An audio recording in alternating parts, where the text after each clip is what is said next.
programa na ang pagtatanim ng mga puno gaya ng kawayan sa mga tabing ilog.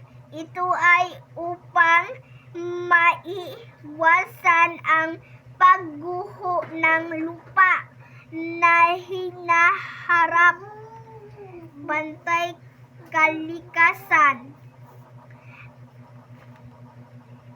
Ang halimbawa ng programang ito ay ang pagiging mapagmasid ng mga tao sa komunidad na sa mga nagsasagawa ng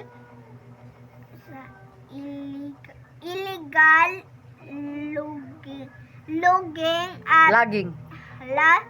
logging at illegal